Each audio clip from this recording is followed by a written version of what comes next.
Hi, I'm Debbie Georgatos. Welcome to my show, America, Can We Talk? Today, we're going to talk about the coronavirus crushing the Constitution. Lieutenant Colonel Alan West joins us to talk about virus policy and restoring America, and hydroxychloroquine corona victory for Dr. Robin Armstrong. And of course, I'll tell you why these stories matter to you. Stay tuned.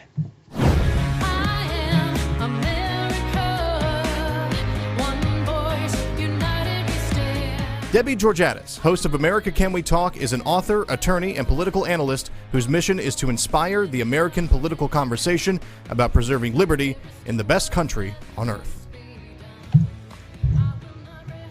And welcome back to America Can We Talk and to today's First Five. We've been talking on the show about the various instances around the country, governors, mayors, county government, really overstepping what people normally thought of as the bounds of their jurisdiction, of the rights we thought we had to live freely, and how much they're being stepped on.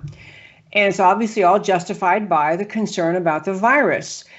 I want to just ask you, as we go forward, we were talking about in yesterday's show about the idea that we have to actually already be thinking optimistically and clearly about America has to get past this virus.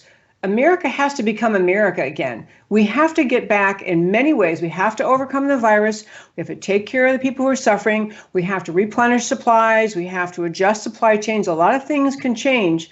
But the concept of America as a country rooted in liberty, and where the expectation of the individual is you live in liberty and you have the right to it just because you were born and you are an American, that has to be restored. And on the subject of constitutional questions, just think for a moment, if you were back in September of 2019, nobody except, infectious disease doctors had ever heard of coronavirus. And you woke up one day and said, you mean I'm not allowed to go out of my house, or I might get stopped by the police to ask where I'm going, and they may be told you don't have the right to leave your house for that reason? I really think it's helpful, because we've become kind of overwhelmed with fear about this virus, to remind ourselves how much liberty we've already surrendered, and kind of unquestioningly. And in fact, some people are begging the government to limit other people's freedom even more. There are a few other examples I want to give today. That we shared so many of these stories, but there was a great summary of them at the Daily Signal today, of some news stories of just the astonishing overstepping of their bounds by governors and local officials. One, the state of Vermont, and also in Howard County, Indiana, dictates that if you go to Walmart, Costco, or Target, that those stores must stop selling non-essential items, which they define, non-essential electronics or clothing. I'm sorry, just tell me what's supposed to happen if you're working at home and your computer breaks down, and you have to get a new computer, or you have to get a new printer, or if your kids' pajamas don't fit anymore, or your kids' sneakers don't fit anymore. There are just endless examples of genuine necessities, essentials, but you have government and local officials thinking they can decide for you what is essential. There was the most astonishing story. 10 Philadelphia police officers got involved dragging one passenger off of a bus for not wearing a mask. These people have nothing better to do than drag people off a bus, 10 of them, because one person didn't have on a mask. You also have 3 men who live in Massachusetts who were arrested and faced the possibility of 90 days in jail for crossing state lines to go over to Rhode Island to play golf. Now, obviously, everyone knows golf, you're extremely socially distanced. You don't have to be near anybody, but they are facing 90 days in jail. And I could read a bunch of other stories, but I want to get at the idea, instead of us, we need to be keeping track of these stories, remembering them and talking about them, but instead of just being appalled by them, we have to recognize it is a time in this country for patriots to remind their elected officials where their power comes from, whose consent they need in order to continue governing. And if they don't feel pressure from the American people, from their constituents, to be told, stop making these orders. And I tell you, folks, the other point I made, and I want to say it again very quickly now, I would even give a little bit of grace to the federal government, to governors in this country, elected officials, at the very beginning, when we, for the most part, most of us just blindsided by what seemed to be an astonishing and threatening virus, and the visions of the Andromeda strain conjure in people's heads, and we're all going to. So I'll give a little bit of grace early on. We thought, maybe we have to really take a closer look at this, but we are now, whatever you want to call it, 6, 8, 10 weeks in. We are all frozen in our homes. The numbers aren't adding up, and as we see, the numbers aren't adding up, and that you have people frozen in their homes, not permitted to leave, and being threatened with fines and punishment. And even where I live in the great state of Texas, there's an ongoing discussion about whether or not there's going to be an extension of the deadline. Right now in Dallas County, it's April 30th is the end of shelter in place. But that is not at all assured. Now there's discussion of that. We need to be thinking of these things in bigger terms than just, am I inconvenienced? Darn, I really wanted to go to the store today. I guess I still have to wait another month. Recognize we're not just surrendering individual liberties. We're surrendering the presumption of liberty. We should presume, because we live in this country, we have liberty. And there better be a darn good reason that it is being restrained. If it were a tornado warning and they said, stay, shelter in place, there's a tornado coming, or there's a flood and you better stay off these roads, yeah, I hope the police would enforce that and tell people get off the roads, crazies. But this is not that kind of emergency, not anymore. And we are watching our freedoms fritter away and becoming, sadly, too many people almost asking for more restrictions on freedom instead of recognizing and trusting people to do the right thing. The free people who live in this country with rights from God because they were born to live in freedom. And that, my friends, is today's First Five. I mentioned before we start, we have Lieutenant Colonel Alan West joining us. I haven't seen him in a while. I haven't seen anyone in a while, actually. But it's great to see you. Hello, sir. It's good to be with you, Debbie, and hopefully you're being safe and you're healthy, you and Eric. We are, and same to you and Angela and your family. You guys okay? Yeah, we're doing fine here in the eastern hills of Garland, Texas. Eastern Hills. I didn't think of it as hills. Okay. Anyway, I'm very glad that you're able to come on today. And I know most of our listeners probably already know you, but to very quickly remind our listeners, Lieutenant Colonel Alan West, former member of the United States Congress from the state of Florida, 22nd Congressional District, served as a Republican from 2011 to 2013, a military hero, military person who served our country in the Army in Kuwait and Iraq. And so he's just been a stellar American, now a very sought after speaker and commentator about political issues of the day, and also a candidate to become the Texas state chairman for the Republican Party, which we'll get to all those things, I hope. But so now we have gone through that. Okay, I want to start with, you have up on your website, theoldschoolpatriot.com, why we must reopen the economy. Let me start with that. This is the raging debate of the day. Dare we reopen our economy? So what is your argument that it's time to reopen the American economy? It was very simple. If you go back to the statement that President Trump made, where he said we can't have the cure be worse than the problem. And so now we're at the point where we have 20,000 Americans that have unemployment claims. And then on top of that, right here in the state of Texas, you have 1 million Texans that have filed unemployment claims. We just saw the oil for the first time ever in the history of the United States of America close a trading day in the negative.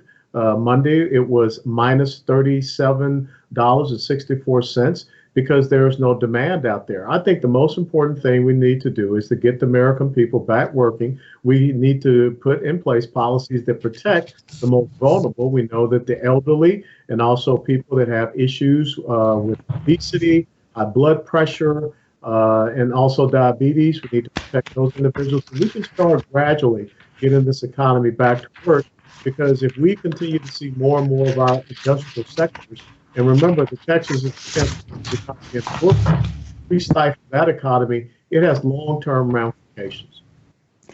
Love that answer. And I'm as with so many crises, it becomes really important to be able to articulate the crises, to get, I hate the word slogans, but ways to capture the ideas. And people are working on these more and more. One that I love, Back to Work for the Health of America.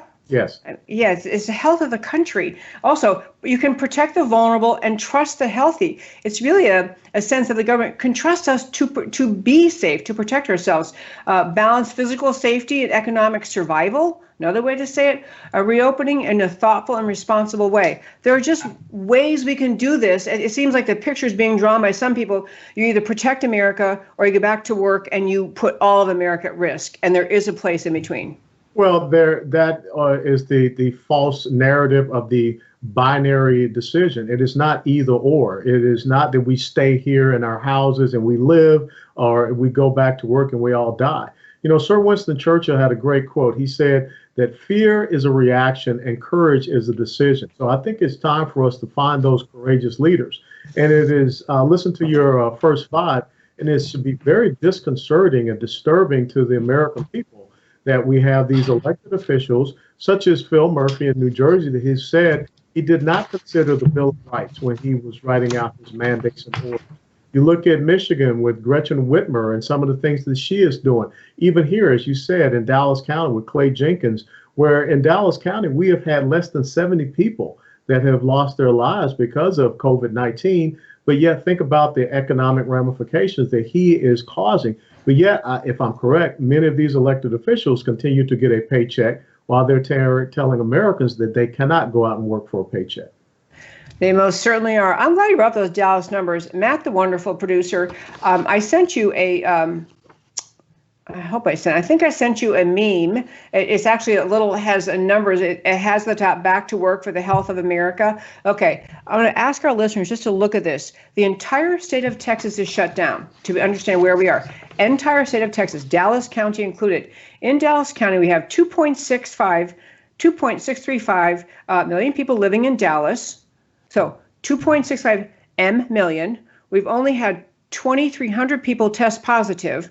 So 2,300 test positive, and of those cases, positive cases, and we have 7,094, never mind, negatives. We've had 60 deaths, 60 in Dallas County. And so we had 2,300 positive cases out of 2.6 million, and the entire county shut down. And the state of Texas has similar numbers. State of Texas, we have 28.9 million people in the state of Texas. And we've had under 19,000 cases and 477 dead. I think that's as of today. These numbers are today. So the numbers don't bear out don't justify the reaction. So I want to ask you, do you think that Colonel West, part of what's happening is more of a political decision? Is the virus, do you believe, being used for some political means by leftists, by Democrats? Well, let's just look at the headline of an article that was in Politico last week where it said the economic meltdown gives Democrats new hope in Texas. We also know that on April the 2nd, the chairman of the House Pandemic Oversight Committee, Representative Clyburn, said this pandemic gives Democrats a tremendous opportunity to restructure things to fit our vision.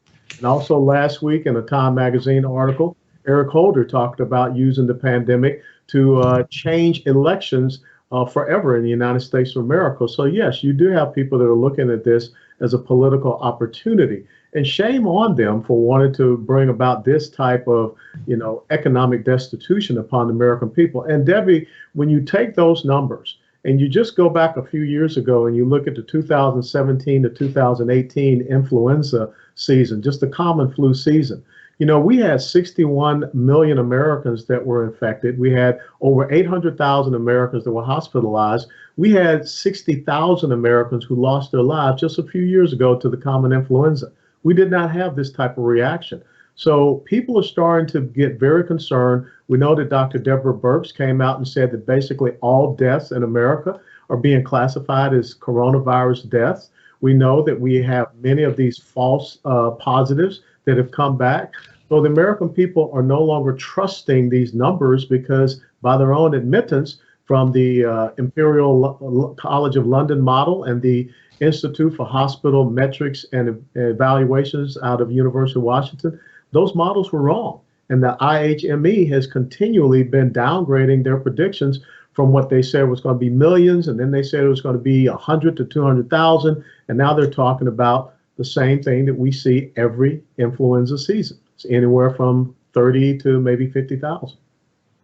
It is the most astonishing thing. And the numbers you're talking about, we've gone through those numbers before in the show, just to talk about, just like in any model you create, including, in models that concern climate change, the only answers models can give you are based on whatever data is put in, assumptions are put in. So you can have assumptions put in, factual, you can have estimates, and you can have assumptions put in that are driven in part with some political motive. It's certainly, and in climate change, the assumptions put in are intended to drive the outcome that causes alarm. And in this case, even the assumptions about how bad it could get, they just seem political. But in any case, the models aren't. They're just best guesses by people who may have an agenda. I want to turn and ask you something else, though. This is so interesting. So Nancy Pelosi is talking about, the term they're using is a blue state bailout.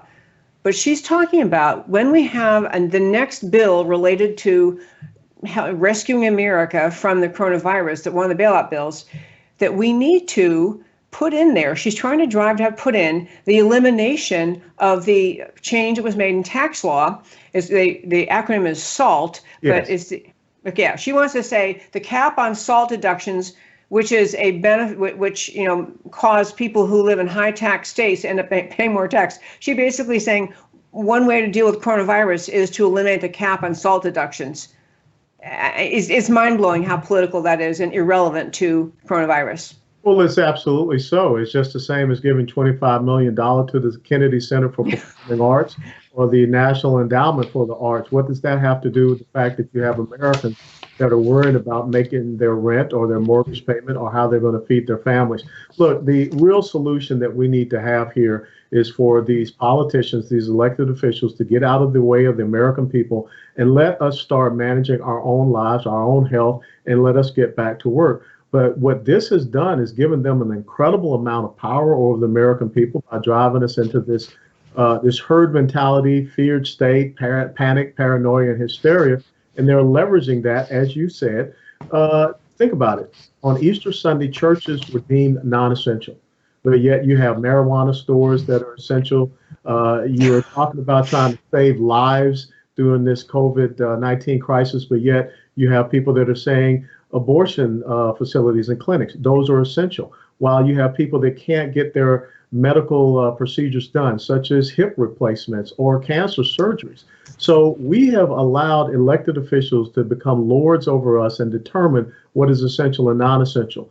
Like you see in some of these states, we're saying gun stores and also gun ranges are not essential, but that's tied to our Second Amendment right. And even here in Texas, we had to send that issue to the Attorney General for him to make that ruling, because here in Dallas County, Clay Jenkins had come out and said they're not essential. It is mind-blowing. On the national level, I want to talk a little bit about, because it's so interesting how, as President Trump is saying, we've got to try to move forward, we've got to reopen the economy, the difference in how Democrat governors are responding versus Republican governors is kind of astonishing. It's very revealing about their mindset. So there was a particular, one more thing before this. So people are protesting all over this country. They're protesting in Virginia and a variety of states around the country. Do you think that, it's a funny thing because the issue seems complex to some people. It's like, well, why are they protesting that we get to go back to work? They aren't virologists. They're not experts in infectious diseases. They don't know what's best. But I kind of love that spirit that says, I don't have to be an immunologist. I don't have to be an expert in contagious disease to see the numbers aren't there and my life is being harmed. So do you think these protests are a good idea? And I'm going to go more into what Trump said about them. But do you think they're justified? Well, yes. As a matter of fact, this past Sunday was April the 19th of 2020. And 245 years ago, there was a protest. That protest occurred at Lexington Green up in Massachusetts because the British were coming to disarm the Sons of Liberty. They were coming to destroy a weapons and armaments factory. So it is important that you stand up and let your voices be heard. And I know that people are saying that, the Americans should just sit down and shut up and listen to the experts. The experts have been wrong. And we have seen them be wrong. And great citizen journalists such as yourself or going out there and doing this research and getting the background on a lot of this and finding the gaps in a lot of these numbers and reporting. Think about the media showing us pictures of Italian hospitals or hospitals from other places to try to drive us into this state of fear when we know that we have medical professionals in many states that are being laid off because there's not a lot of activity. There's plenty of hospital bed spaces that are open and available. That's one of the issues right here in the state of Texas. So the American people have the right to be able to challenge their elected officials. That's why we live in a republic. We don't live in a dictatorship. But it seems that there are some people that would prefer the latter than for us to be able to have our rights, freedoms, and liberties. They want to have more victims. They don't want to have victors. Could not agree more. A particular example I thought was so insightful, the comment he chose to make. This is Democrat Governor Jay Inslee of Washington, and he was complaining that President Trump had tweeted out encouragement to the protesters. Trump had tweeted, "Liberate Minnesota." He had the same tweet for a variety of other states. And Jay Inslee's comment that was being upset about what the president was doing was to say he is encouraging, the president is fomenting domestic rebellion and spreading lies, even blah, blah, blah. He's setting himself up as an elected leader who can never be challenged. He's criticizing President Trump for encouraging people in his state in their protests. He's kind of saying, I'm the emperor. I have spoken. We're doing this. And he's angry that people are daring. As he said, they're fomenting domestic rebellion. I thought that was a window on how he sees the world and his own constituents. Well, it's very interesting that when you have groups like Antifa that go out and conduct violence and things of this nature from the left side, you don't hear Jay Inslee or any of the other governors of these blue states coming out and speaking against them. But all of a sudden, when there are people that are standing up and saying you're infringing upon our individual liberties and rights, you're infringing upon our First Amendment rights of peaceably assembly, our First Amendment rights of freedom of religion and the free exercise thereof, our Second Amendment rights, our Fourth Amendment rights. When you are arresting a dad who is out playing t-ball with his daughter and handcuffing him in front of his daughter, we've gone off the crazy train. And I think that that's what the American people are sick and tired of. And leaders find out, they find solutions. They don't sit around and say what you can't do. They try to figure out what can be accomplished, what can be done. I love that point. And another thing, I just think it's amazing to look at not just how you've had just a tremendous increase in what I think of as really draconian orders by governors and mayors and city councils, but the virus, the spread of fear, especially by headlines of the left that the Democrat media mob, I often call them, but putting headlines out in stories that put a flash and number saying X number of people died today, never in the context of how many recovered, how many, what the overall numbers are. So it's a spread of fear, but it's starting, Lieutenant Colonel Allen West, in my opinion, to break down our culture. You have, for example, New York City Mayor de Blasio encouraging New Yorkers to rat out social distance violators, to take a video of people who are violating the social distance rule and send it in to report them. And I just think that might be the saddest and most depressing thing of all is the American people some segment of them are going along with this, ratting each other out, complaining, calling the police because so-and-so had a guest at their house and I don't think it was a member of their family.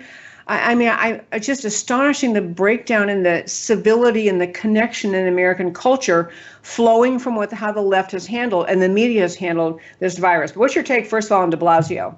Well, totally wrong. He's a failed leader. And you would think in a time like this, we would be building up community. We would be building up trust amongst our neighbors. We will be helping each other out through these times and not trying to leverage it as a means by which we can start to put neighbor against neighbor. You think about down in Savannah, Georgia, that now the police are flying drones down in Savannah, Georgia to take video of people that may be, not doing the social distancing thing. You think about the mayor of Louisville, Kentucky, who said he was going to take down the license plate numbers on Easter Sunday of people that were driving through drive-through communion, and he's going to take their license plates. The woman that was given a citation because she just wanted to get out of her house and go for a drive by herself in her own car. And she was given a citation for that. This is why the American people are taken to the streets, because as James Clyburn said, this pandemic gives Democrats a tremendous opportunity to restructure things to fit our vision. That vision is the onerous, intrusive nature of government. That's why we fought a revolution 245 years ago. And just a couple of days ago, that shot was fired around the world that gave us the independence of these United States of America. So well said. And I think it's just a vital thing for people to not just attach. I mean, we have in our own neighborhood, and you may have this too, this kind of neighborhood email thing going on, and it's just an endless, is next door it's called, but people will say, well, I saw, people outside and they're walking without masks on, and you don't even have to wear a mask, first of all, on our street. Yeah. Not that I want to be told to wear a mask or told when I have to anywhere, but people, there's so much fear they've embraced because of what I think is an exaggeration of the issue by media. And they are willing to attack the other neighbors. And I want to kind of cry out for America. We don't want to become that country. This is what third world and dictatorial, tyrannical governments did. They encouraged their citizens to turn other people in. We should be rebelling at the idea that anyone is being encouraged to turn each other, restore our sense of who we are as a country. It is, to me, it's not even left versus right. It's America and not America. We don't do that here. Well, that's why your show is called America Can We Talk? But unfortunately, you have people that don't want Americans to talk. They don't want Americans to discuss independence, liberty, and freedom and individual rights.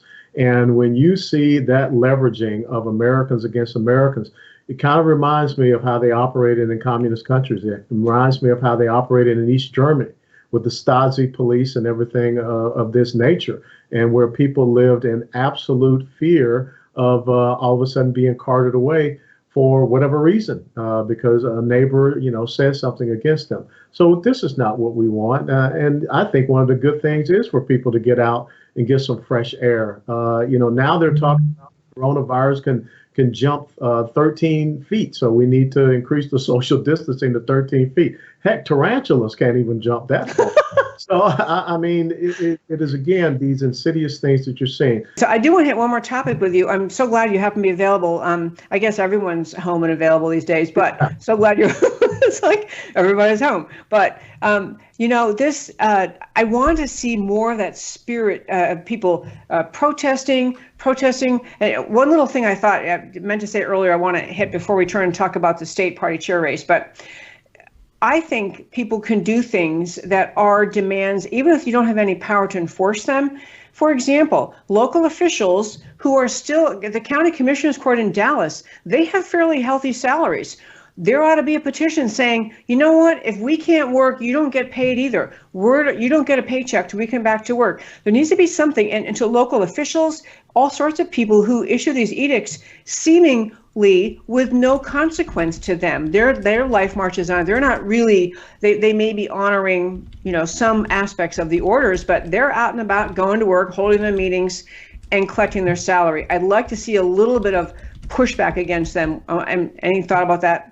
No, you're absolutely right, because think about this. The means by which they get their salary are from the people that they have told they cannot go out and work. So therefore, are they going to get a break from having to provide those tax resources when they've been told by these exact same people that they cannot go and make a living for themselves? Well, then they should not be accepting the taxpayers' money while they're making these decisions for us to be in this state of nature. So, I think that's one of the important things. And that comes back to, think about how Nancy Pelosi was caught, talking about her gourmet ice cream in her freezer. There's some people that are just worried about, what are they going to be able to eat? Their food lines. Food lines are starting to see immense participation. We don't want to see that in America. And we don't need a depression that is brought about by our own foolish decisions. And again, when you look at certain news media outlets, Debbie, you will see people talking about how we can't get back to work and telling what we can't do. And if we do this, you're going to have more deaths. They're not talking about what we can do as Americans. And that's a complete violation of the spirit of who we are. That I agree. And plus, I mentioned earlier, but the idea of trusting Americans. Americans actually want to be healthy, and those who are healthy and they're not in the susceptible categories, they want to work. They actually don't want to become sick. They're going to comply. They can be trusted to comply without being forced to stay in their homes. There was never really a need to do that to start with, but the notion of trust the people, protect the vulnerable, and restore the health of the economy. I love that kind of rhythm, or that kind of thought. And I would recommend you get a gentleman by the name of Darren Babcock on. He has Bonton Farms, which is an incredible agricultural development down in the Bonton community here in Dallas, because everyone is talking about the adverse effects on the inner cities and the minority communities, where we know that obesity, diabetes, heart disease, high blood pressure. Look at what Darren Babcock has done down there in tackling that problem, that issue. That's what leadership does. Leadership does not try to take something and leverage it for political advancement. They try to solve it. I'm so glad you mentioned him. I just read about that. Like yesterday, I just read about that. So I will reach out to him. It's a very, very cool story. Okay, I want to turn to the great state of Texas. You're running for state party chair for the GOP. And I want to just step back before we get to that race. So Texas, I see on the one hand touted in some headlines, like Texas is taking the lead. We're putting our plan forward. We're going to begin to get people back to work. We have I think this coming Friday, you're permitted, retail stores can be open, but you have to call ahead, order, and run in. I mean, and so you can buy something from a retail store, but you can't go in. So if you needed only gym socks, which you don't have to try on, that would work. Or if you only need a new blender. But what if you need things you got to try on or look at? But anyway, so do you think that so Texas is, favorably compared to, for example, Jay Inslee of Washington, but do you think Texas is moving fast enough? No, I don't. And I'm not trying to be critical of anyone, but America looks to Texas to be a leader. And we were told that last week Governor Abbott was going to come out and give his plan for reopening Texas. What he told us was he announced a committee who would come up with a plan, and they would get back to us by the 27th of April. The governor has a staff. He doesn't need to bring in an additional committee. This is something they should have been looking at. And really, when you think about this whole thing about curbside and takeout, and that's what we're doing already. Opening up state parks, but then telling people, even if you go in a state park, you have to have a mask.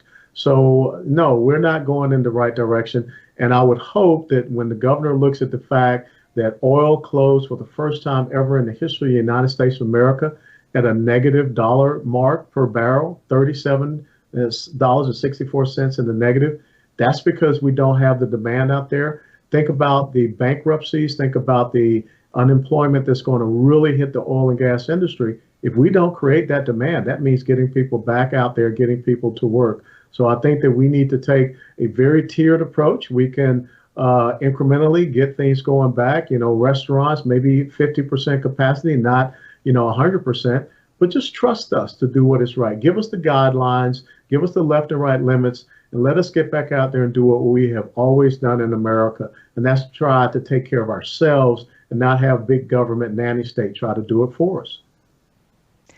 Amen to that. Yeah, I think a lot of conservatives were pretty disappointed to see the governor, our Texas Governor Abbott's first venture out into public about how we're going to open up Texas. Very timid steps, very slow. And I think that you're right, Alan, or Lieutenant Colonel. There's just a determination in this state, usually for self-reliance, can do. We're the leader. We show people what liberty is all about, and we're not doing that so far. I think there will be pushback if it keeps on going as slowly as it is. Okay, so on to your running for state chair. I know we talked about it in the show before, but I'd love to have you talk about it again. Why you're running to be chairman of the Texas GOP, and how's it going? Well, it's going very well, even though we have this lockdown, shelter-in-place, forced isolation. You look at this platform right here, we can use social media, Skype, Zoom, Facebook Live to continue to connect with people and get our message out, and that's exactly what we're doing. Texas is on the forefront of an ideological battlefield, and we cannot afford to lose Texas to the progressive socialist left, and they are targeting Texas. Eric Holder is in charge of the National Democratic Redistricting Committee. They want to get the Texas State House. Michael Bloomberg is going to spend $8 to $10 million in Texas to flip the Texas State House, running anti-Second Amendment, anti-gun candidates, gun control candidates. He was successful in Virginia. We got to make sure he's not successful here. And the only way that we can make sure that we win, Debbie, is to go on offense. We cannot be in the reactionary mode. We cannot be in defense. We have to make them define this whole thing about turning Texas blue. And as I said in a little Facebook post, when you have Democrats that are, cheering on the economic meltdown, as they called it, in Texas, believing that that's going to provide them a new hope, no one should be voting for a political party that wants to see the economic demise of Texans. So well said. It is an astonishing window on how Democrats think. Oh, things are going badly. Good opportunity for us. It just is it fits exactly what they do across the country. Lieutenant Colonel Allen West, I'm so glad you could join me today. I want to mention your website again, theoldschoolpatriot.com, but also what is the website people can go to learn more about and support your campaign to become a Republican chair for Texas? It is west4texas.com, west4texas.com. All right, sir. Thank you so much. Great to see you. Thank you for joining me. All the best. Same to you. All the best. Okay, my friends, this is a really to me very upbeat opportunity to take a closer look at Texas, take a closer look at how patriots and conservatives are looking at this whole coronavirus issue and how we're going to handle it and how we're going to move forward. I want to close out the show today with one other quick topic. Recently, we had as a guest on our show, Dr. Robin Armstrong. He is a physician in Houston. He happens to also be the Texas Republican committee man. If you don't know what that means, essentially the Republican Party, the Republican National Committee in Washington is comprised of a committee man and a committee woman from every state. So he, Dr. Robin Armstrong, is the Republican committee man for the state of Texas up in Washington, the RNC. He also is a practicing physician, and as he told us on the show last time he was here, he has a practice. I think it's 11 people, 5 doctors and 6 nurse practitioners and others, and they provide care at a variety of places, including at a nursing center in Houston. At the nursing center in Houston, he became aware that there was a coronavirus infection of someone, or maybe more than one. And so they jumped on it. They had everyone in the entire facility tested, the patients and the employees.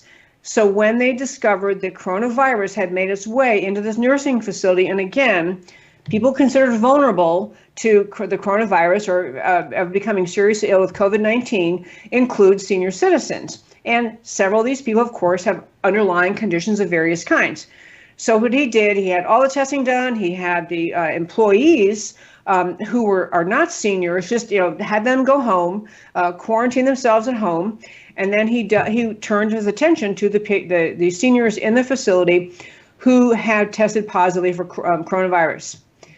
He prescribed in this show, I urge you to listen to the show because he said a lot of medical detail that I really could not repeat. I don't know it all, but he did describe everything he did. But essentially, he prescribed hydroxychloroquine to the patients who had tested positive, senior citizens tested positive for the coronavirus. And other tests, including frequent testing of the oxygen level in their blood, which has a lot to do with what the virus does. Anyway, because he used hydroxychloroquine, he became the subject of left-wing media mob attack on him as though he was endangering his patients and using prescribing a questionable medication for these patients that it was unproven. He was really raked over the coals, ridiculed, they really very unreliable. How could he be doing this? Blah, blah, blah. So, and I'm talking about in publications like the NPR, not that I ever listen to them, but NPR.org, Rolling Stone, left-wing publications attacked him. And in large part, people in the media attacked doctors who prescribe hydroxychloroquine pretty much because President Trump said good things about it. That's pretty much how the left-wing mindset works, because he said, Orange Man said it was bad, so I said it was good, so therefore they're going to say it's bad. Anyway, he got a lot of criticism in the media. We had him on the show while the hydroxychloroquine treatments were underway, and he then had said, by this past Thursday, that they would have the results and see how they did. So the great answer, and I also want to encourage you to read this story on our website, had 39 elderly Texans successfully complete hydroxychloroquine treatment for COVID-19, doctor says. So Dr.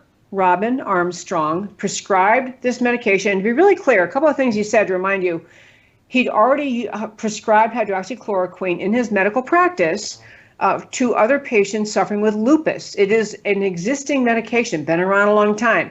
It didn't just fall out of thin air when the coronavirus came along. But he was familiar with the medication in other contexts. He had read about how it had been helpful for COVID-19 patients. And he had also recently, at the time of our interview, become aware of a Tennessee senior citizen center where they had coronavirus ravage that center, and the doctor there chose to put all the patients who tested positively for coronavirus to ship them off to the hospital with very bad results for the patients. And he said, I didn't want that to happen to my patients. So he prescribed something he knew he had read other doctors saying it was working. He was familiar with the medication himself. He monitored the patients every day to make sure that all the patients who went on the hydroxychloroquine medication process, he monitored them. They all are recovered. And I just want to tell you, folks, I love stories like that, not just because I happen to think Dr. Robin Armstrong is a really great guy and a great doctor, but because he did not give in to the pressure of left-wing media who just try to find ways to criticize anyone who does anything that might make Trump look good. But I respect his practice of medicine, his commitment to his patients, his understanding of the world of medicine. So he knew this was the best choice to make for these people, a great outcome. And there's similar outcomes around the country by doctors who are actually turning to what they know in medicine works, rather than saluting to left-wing media who try very hard to undercut President Trump, undercut any possible avenue of care for coronavirus patients, except for the eventual vaccine, which Fauci and others are hoping will become available. So great story. I want to loop back and just say so happy for Dr. Armstrong. At the close of every show of America Can We Talk, I always turn to telling you again why the stories we talked about today matter to you. And so for today's stories, we talked about Corona crushing the Constitution, ordering citizens as to what they can and cannot buy at Home Depot, Walmart, Costco. And what does this have to do with a pandemic hygiene? Criminalizing bus riding without a mask, handcuffing a father playing softball with his daughter, arresting people for crossing Rhode Island state lines to play golf.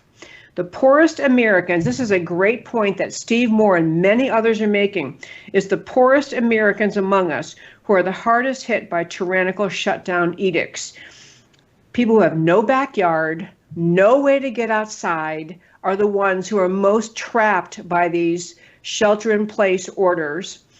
Democrat leftist office holders have gone completely off the American rails. We, the people, must rein them in. The electeds respond to only two things: losing an election or losing a campaign contribution. Make these people feel the heat.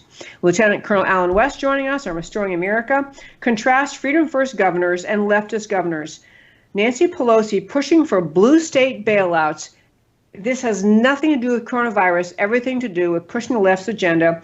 Considering New York City Mayor Bill de Blasio encouraging people to snitch on each other, that has no place in America. What's at stake is not red versus blue state politics. It's about America and not America. America trusts in the preeminent rights of life, liberty, and the pursuit of happiness. America trusts in the self-governing ability of the people. The founders did not create a pandemic exception to the Bill of Rights. Americans must insist that their founding ideals still govern. And finally, congratulations to Dr. Robin Armstrong. Houston-based physician Dr. Robin Armstrong gave a throwback demonstration of the best of the medical profession. Trust the quality of your medical training. America's medical schools are the best. Trust your experience with real patients. Know your current patients and communicate clearly with them. Observe what isn't working with COVID-19 and why. Be unafraid to act consistent with training and experience, even if the mainstream media goes crazy. And the result? COVID patients at a Houston Senior Center recovered with the aid of hydroxychloroquine as prescribed by Dr. Robin Armstrong. and my very fine friends. That is America Can We Talk for today. I want to encourage you to go to our website, americacanwetalk.org, where the links to all the stories we talked about are always available. On the homepage under shows, drop down list of links. You can also email me at americacanwetalk@gmail.com. You can also, on our website, americacanwetalk.org, hit the subscribe button. This gets you the once-a-week newsletter from me, comes out on Fridays, filled with information and links to the stories we talked about and the segments to this show. Love communicating with you, and I get lots of replies back from people. I appreciate hearing back from you, and I encourage you to subscribe to that. And I also encourage you, if you love this show, to consider supporting it. This show has always and only been possible because of donations by listeners. And so if you can support this show, I would deeply appreciate that. You go to the website, americacanwetalk.org, on the homepage, the donate button. You hit the donate button. You can choose a one-time or recurring donation. Any support you can give be greatly appreciated. I am in this mission. I do this show every day, Monday through Thursday at 3 p.m. I do this show every day because of my love for America, my determination to be one of the patriots in this generation, speaking up for preserving this extraordinary experiment in human liberty that is America. I could use your support if you can do it, and I also would appreciate everything you can do to share this show on social media, whether you're hearing this show on an app or wherever you're hearing it. You can do all the things you know to do in social media, on YouTube, on Twitter, on Facebook. Follow, subscribe, share the show with your friends. I love doing this show. I love the opportunity to speak up for America every time I get to do this show. So thank you for listening to America Can We Talk, where I always talk truth about America because America matters. And I'll talk to you next time.